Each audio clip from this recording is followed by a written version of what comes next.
कवि आदरणीय ध्रुवेंद्र भदौरिया जी, जिनकी 4 पंक्तियां मैं अपने गीत को आत्मा देने के लिए लेती हूँ और मैं वो पंक्तियों से इस गीत की भूमिका बनाती हूँ।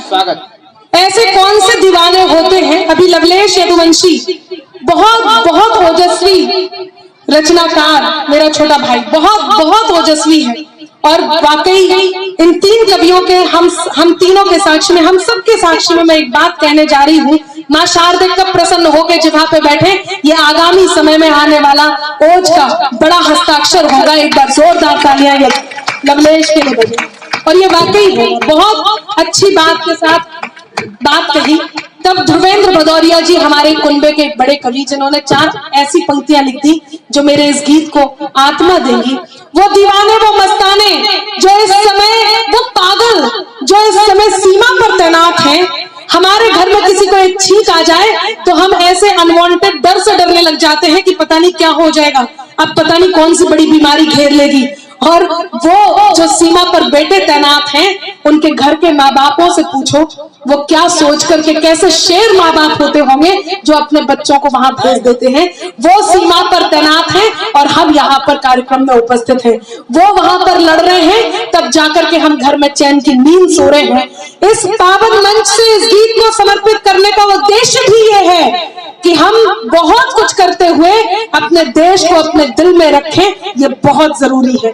तब एक बात कहती हूँ, एक दृश्य है, नई नवेली दुल्हन जिसका पति शहीद हो जाता है, इस देश के लिए अपनी जान दे देता है। वो अभी अपने पति के स्वभाव को पूर्ण रूप से नहीं जानती थी, क्योंकि नई नवेली दुल्हन थी। देखिए, एक घर से एक सैनिक जब शहादत को प्राप्त होता है तो पूरा घर कैसे उसकी शहादत को सम्मान देता है। वो नई नवेली दुल्हन अपने पति के शव को देख करके रो रही थी। तभी उस दुल्हन की बहन, यानी कि उस शहीद की बहन और उस दुल्हन की ननद अपनी भाभी से कहती है, दृश्य आपके बीच है, भाभी से क्या कहती है सुनिएगा। ध्रुवेंद्र जी कहते हैं कि दादी का दुलार भूला, बाबुल का प्यार भूला, मोतियों की माला मेरी आज तक न लाया है। वो बहन कह रही है अपने शहीद भाई को देख के अपनी नई नवेली भाभी से कि भाभी, दादी का दुलार भूला, बाबुल का प्यार भूला, मोतियों की माला मेरी आज तक न लाया है। होलिया के रंग भूला, दीपों की उमंग भूला, राखी का त्योहार बार बार बिसराया है। अब भाभी मेरा भैया तो जन्म से भुलक्कड़ था, आज भी तो उसी आदत को दोहराया है। जाते हुए माता का आशीष लेना भूल गया, आते हुए रणथल शीश भूलाया। जाते हुए माता का आशीष लेना भूल गया, आते हुए रणथल शीश भूलाया है। जब पूरा परिवार एक साथ शहीद हो जाता हो, उनकी खुशियां, उनकी उमंगे, उनके एहसास शहीद हो जाते हो और उसके बदले में वो गौरव को जीते हो, तब मैं इस गीत को आपके बीच पढ़ती हूँ और मंच का आदरणीय शशिकांत यादव जी का आशीर्वाद चाहती हूँ। इस कार्यक्रम के संचालक भी और अध्यक्ष तो हमारे देहाती जी हैं। सुनिएगा। चारों तरफ उजाला पर अंधेरी रात थी। एक 8 साल का बेटा जिसके पिता दीपावली के त्योहार पर लौटकर नहीं आते, इस बार भी ऐसा हुआ था। मैं मेरठ से आती हूँ। जब पूरे देश में दिवाली के दीपक जाग रहे थे, तब एक घर का आंगन अंधेरे में था। एक घर का दीपक बुझ गया था, उस आंगन का दीपक बुझ गया था। हमारे मेरठ की कहानी है, तब मैं आप तक पहुंचाती हूँ। वो 8 साल का बेटा, माँ मौन तब आंगन में बैठी है। बेटा नहीं जानता कि उसके पिता शहीद हो गए हैं और लौटकर वापस नहीं आएंगे। वो अपनी माँ से प्रश्न करता है। माँ मौन तब आंगन में बैठी है। दृश्य आपके बीच है, गीत में प्रारंभ करती हूँ, सुनिएगा। बच्चों से भी कहती हूँ, वो भी सुनिए। चारों तरफ उजाला पर अंधेरी रात थी, जब वो हुआ शहीद उन दिनों की बात थी। चारों तरफ उजाला पर अंधेरी रात थी, जब वो हुआ शहीद उन दिनों की बात थी। आंगन में बैठा बेटा माँ से पूछे बार बार, दीपावली पे क्यों न आए पापा अब की बार।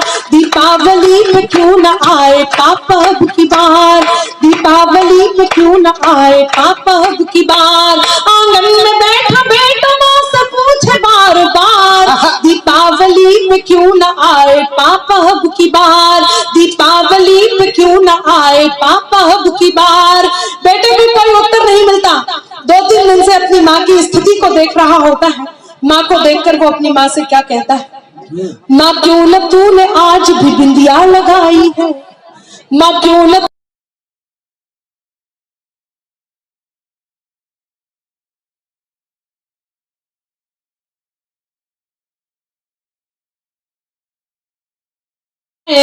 बिछुआ भी नहीं पाँव में बिखरे से बाल है, लगती थी कितनी प्यारी अब ये कैसा हाल है, कुमकुम के बिना सोना सा लगता है श्रृंगार। दीपावली पे क्यों न आए पापा अब की बार, दीपावली पे क्यों न आए पापा अब की बार। बेटा नहीं जानता कि उसके पिता अब कभी नहीं आएंगे, थोड़ी देर के लिए बाहर खेलने जाता है, अपने मित्रों के पिताओं द्वारा लाए हुए उपहारों को देखता है, उन्हें देखकर पुनः अपनी माँ की गोद में वापस आता है और अपनी माँ से वही प्रश्न करता है। वो बेटा अपनी माँ से क्या कहता है, किसी के पापा उसको नए कपड़े लाए हैं, किसी के पापा उसको नए कपड़े लाए हैं, मिठाइयाँ साथ में पटाखे लाए हैं, किसी के पापा उसको नए कपड़े लाए हैं, साथ में पटाखे लाए हैं, वो भी तो नए शूज पहन खेलने आया, वो भी तो नए जूते पहन खेलने आया, पापा पापा कह के सबने मुझको चिढ़ाया, पापा पापा कह के सबने मुझको चिढ़ाया, अब तो बता दो क्यों है सूना आंगन घर द्वार। दीपावली पे क्यों न आए पापा अब की बार, दीपावली पे क्यों न आए पापा अब की बार। मैंने अब तक आपसे कहा कि तालियां बजाइए, लेकिन अब मैं कहती हूँ आप कोई ताली मत बजाइए, केवल अपने आंसुओं को मेरे साथ यात्रा करने दीजिए। वो बेटा जो माँ से पूछ पूछ के थक जाता है, अपने पिता का इंतजार करते करते थक जाता है, वो अपनी माँ से खींच जाता है, रूठ जाता है, उनके दोनों हाथ पकड़ता है, उसे झकझोरता है, उसका ध्यान अपनी ओर आकर्षित करता है। वो बेटा अपनी माँ से क्या कहता है, इस सदन में जितने लोग उपस्थित हैं, मैं आपके आंसुओं को आमंत्रण देती हूँ, यदि एक भी आंसू छलका तो मेरे यहाँ पर कहने की सार्थकता होगी, गीत पढ़ने की सार्थकता होगी। वो बेटा अपनी माँ के दोनों हाथ पकड़ता है और कहता है, 2 दिन हुए हैं तूने कहानी न सुनाई, 2 दिन हुए हैं तूने कहानी न सुनाई, हर बार की तरह न तूने खीर बनाई। क्या बात है? 2 दिन हुए हैं तूने कहानी न सुनाई, हर बार की तरह न तूने खीर बनाई। आने दो पापा से मैं सारी बात कहूंगा, आने दो पापा से मैं सारी बात कहूंगा, तुमसे न बोलूंगा न तुम्हारी न सुनूंगा, आने दो पापा से मैं सारी बात कहूंगा, तुमसे न बोलूंगा न तुम्हारी न सुनूंगा।